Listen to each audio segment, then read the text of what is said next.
औज़ुबिल्लाहि मिनश्शैतानिर्रजीम बिस्मिल्लाहिर्रहमानिर्रहीम अस्सलामु अलैकुम वरहमतुल्लाहि वबरकातुहू। सूरह अल-माइदा चल रही है हमारी और पारा नंबर 6 को नंबर 10 एंड हो रहा है तकरीबन। और इसमें अल्लाह तबारक व तआला ने पिछली आयत में आयत नंबर 42 ख़त्म की हमने 43 और आयत नंबर 43 में अल्लाह तबारक व तआला ने नबी सल्लल्लाहु अलैहि वसल्लम को कुरानी अहकामात के मुताबिक फ़ैसला करने का हुक्म दिया और फरमाया कि इन लोगों से मत डरा करो। अब अगली आयत में देखते हैं कि अल्लाह तबारक व तआला किससे मुखातिब है और क्या हुक्म दे रहे हैं।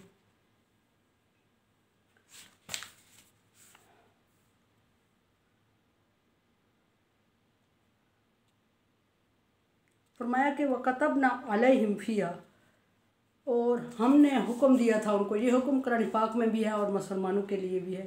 और जो भी अहकामात ज़िक्र हैं वो कुरान पाक, जो तौरात और इंजील के अहकामात कुरान पाक में ज़िक्र है वो सही और सच और हक़ है।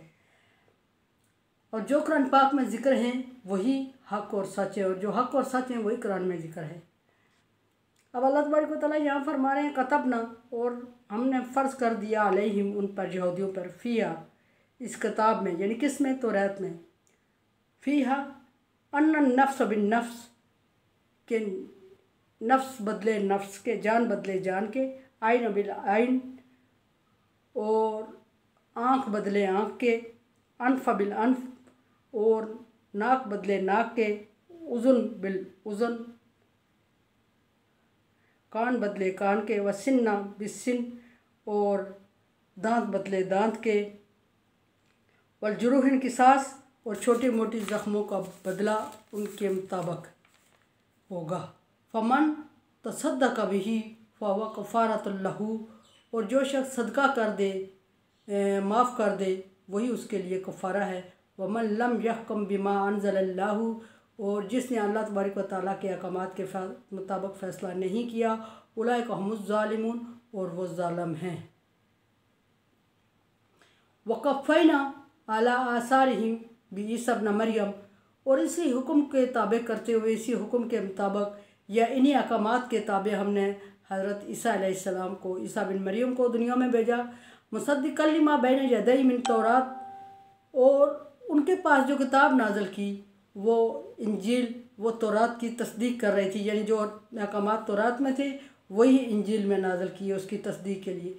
फ़ीही हुदन, उसमें भी, तौरात में भी हदायत थी और नूर था, इसमें भी हुदन व नूर, इसमें भी हदायत और रहनुमाई और रोशनी है। मुसद्दिक़न लिमा बैन यदैहि मिन तौरात व हुदन, और इंजील ने तौरात और तौरात की तस्दीक की, उस जिसमें नूर और हदायत थी। व मौइज़तन लिलमुत्तक़ीन, और इसमें परहेज़गारों के लिए नसीहत है। अब यहाँ अल्लाह तबारक व तआला ने एक बड़ा हुक्म बयान कर दिया, और वो बड़ा हुक्म ये है कि तौरात में जो हमने कत्ल के अहकामात नाज़िल किए, पीछे 1-2 आयतें पहले रेप के या ज़ना के अहकामात को ज़िक्र किया अल्लाह तबारक व तआला ने, यहाँ कत्ल की अहकामात आ रहे हैं। फरमाया कि कतबना, और हमने फ़र्ज़ कर दिया था उनके लिए, किसके लिए, यहूदियों के लिए, क्योंकि तौरात का ज़िक्र हो रहा है इसलिए हम यहूदियों को ज़िक्र करेंगे। हमने उन पर फ़र्ज़ कर दिया था, और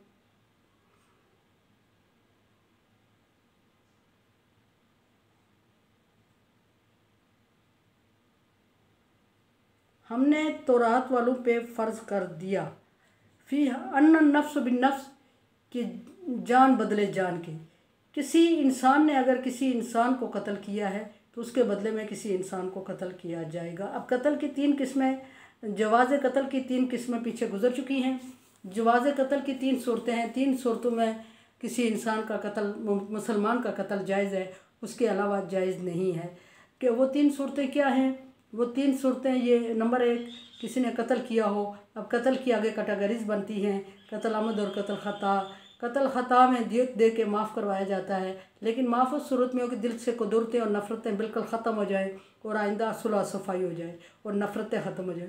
लेकिन अगर माफ़ करने के बाद भी आपने दिल में कुदरत रखी हुई है तो वो मुनाफ़िक़त है। वो फितने से बचने के लिए अल्लाह तबारक व तआला ने, अगर फितने से बचने के लिए कत्ल माफ़ करने का हुक्म दिया है, और हम कत्ल माफ़ करके और फितने को हवा दे रहे होते हैं और बहुत अरसे तक, नस्लों तक इसका पोशीदा तौर पे बदले ले रहे होते हैं, तो ये भी अल्लाह तबारक व तआला के अहकामात के ख़िलाफ़ और हराम काम है। जब माफ़ कर दिया तो फिर नफ़रतें और कुदरतें ख़त्म होनी चाहिए।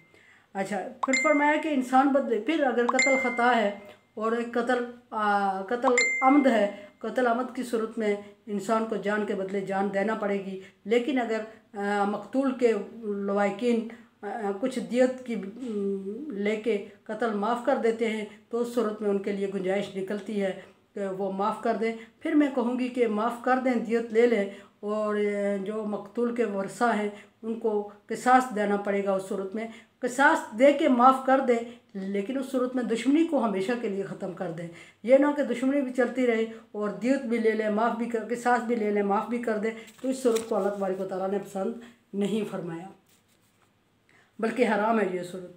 फरमाया कि वल आइन बिल आइन, कि जितना इंसान, इसका मतलब यह है कि अगर किसी की आंख फोड़ी है एक इंसान ने, तो दूसरा भी बदले में उसकी आंख ही फोड़ेगा, उसका सर नहीं कलम कर देगा।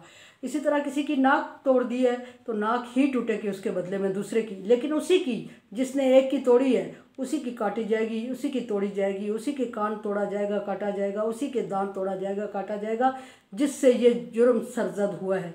ये नहीं कि छोटे से बच्चे ने पत्थर मार के किसी की आंख फोड़ दी और हम उसके बाप की आंख फोड़ दें, क्योंकि बाप उसका कारामंद काम करने वाला और छोटा बच्चा। किसी पागल ने किसी को पत्थर मारा और उसका सर फट गया और हम उसके बाप का सर फोड़ दें, ऐसा नहीं है। यहूदियों में ये रस्म चल रही थी कि अगर कोई बड़ा आदमी, छोटा बच्चा, कोई नकारा सा बच्चा अगर कोई गलती कर देता या किसी को ज़ख्म या कत्ल कर देता, उसके हाथों हो जाता, तो वो उसके सरकर्दा और बड़े बंदे को, नॉमिनेटेड बंदे को और काम के बंदे को चुन के उसके बदले में के साथ लेते थे। तो कुरान पाक में मुसलमानों को अल्लाह तबारक व तआला ने इस चीज़ से मना फरमा दिया। फरमाया कि जिस बंदे ने किया है उसी को किया जाएगा, और जितना नुकसान किया है उतना ही नुकसान किया जाएगा। उससे ज़्यादा नुकसान अगर करेंगे तो वो ज़्यादती हो जाएगी।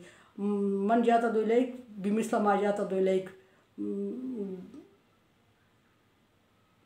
ना जो आपसे ज्यादती करता है उसे इतनी ज्यादती करें जितनी वो कर चुका है, ज़्यादा करेंगे तो गुनाह होगा।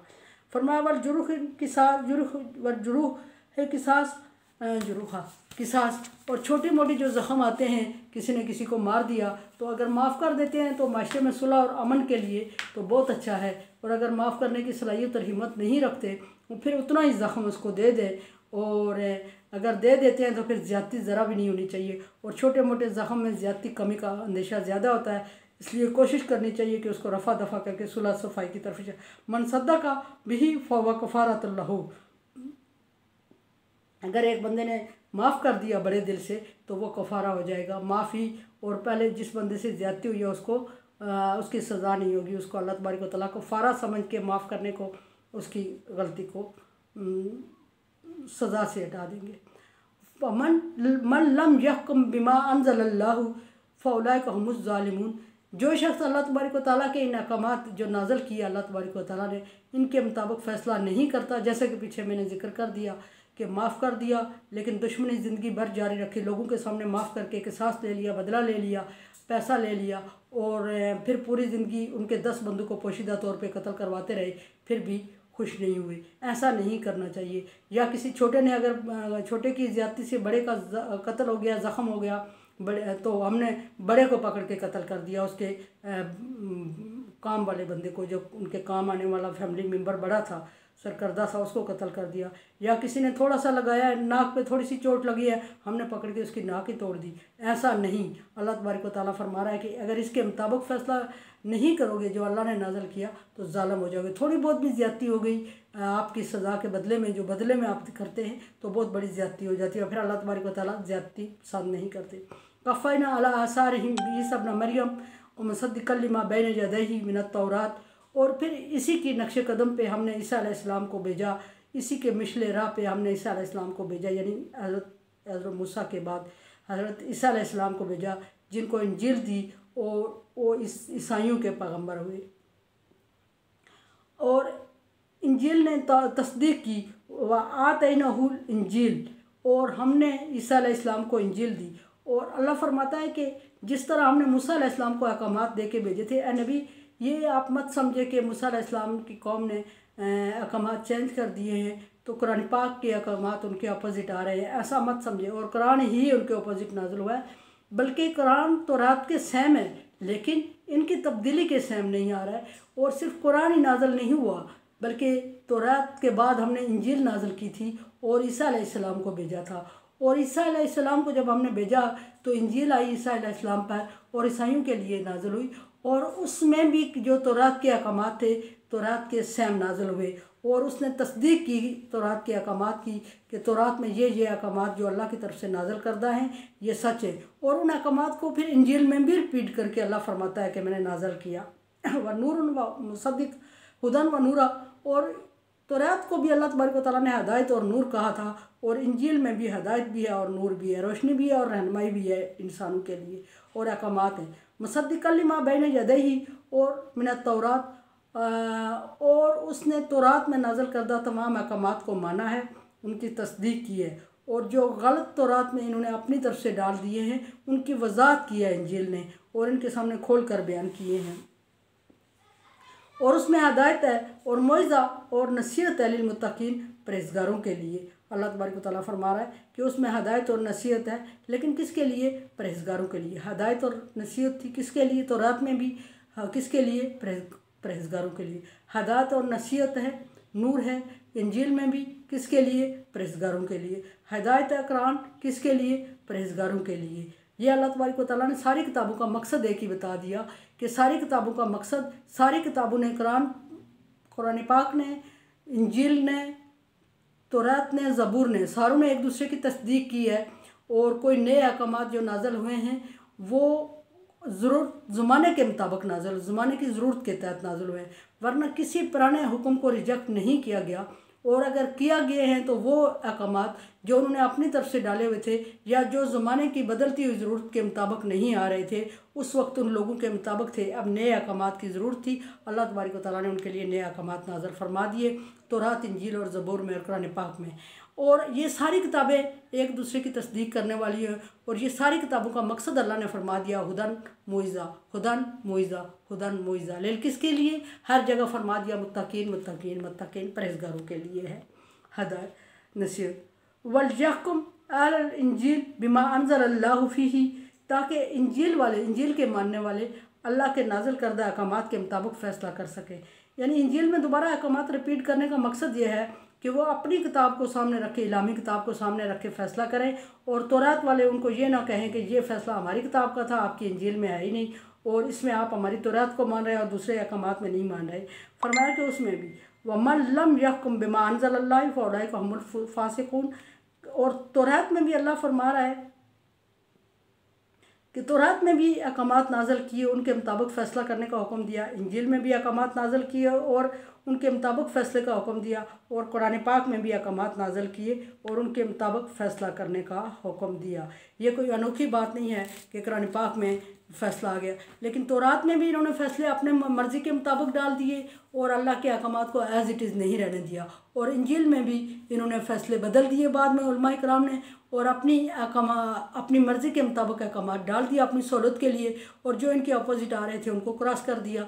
तो कुरान में चूँकि अल्लाह तबारक व तआला ने फरमाया कि ऐसा नहीं होगा कि नहनु नज़्ज़लना ज़िक्र व नहनु लहु हाफ़िज़ून व इन्ना लहु हाफ़िज़ून, और हमने कुरान को उतारा, हम इसकी हिफाजत करेंगे। कुरान को ऐसा करने से अल्लाह तबारक व तआला ने बचा दिया। फरमाया कि तौरात इंजील में ये कुछ कर चुके हैं, लेकिन कुरान पाक में ऐसा करने के चांसेस नहीं है। इसलिए नहीं है कि कुरान पाक की हिफाजत का ज़िम्मा अल्लाह तबारक व तआला ने खुद ले लिया है। तौरात, इंजील और ज़बूर की क़यामत तक चलने का ज़िम्मा अल्लाह तबारक व तआला ने नहीं लिया था। अब यहाँ सवाल ये पैदा होता है कि कुरान पाक का हिफाजत का ज़िम्मा ले लिया, उन किताबों का क्यों नहीं लिया था? तो इसका मकसद एक ये भी है कि नबी सल्लल्लाहु अलैहि वसल्लम की आमद और नबी सल्लल्लाहु अलैहि वसल्लम की शरीयत, चूँकि क़यामत तक नबी सल्लल्लाहु अलैहि वसल्लम का मंशूर और इब्राहीम अलैहिस्सलाम के दीन को क़यामत तक के लोगों के लिए चलाना था, मकसद था। और इसलिए अल्लाह तबारक व तआला ने ये लिटरेचर, ये पैटर्न, ये नबी सल्लल्लाहु अलैहि वसल्लम पर नाज़िल करना था।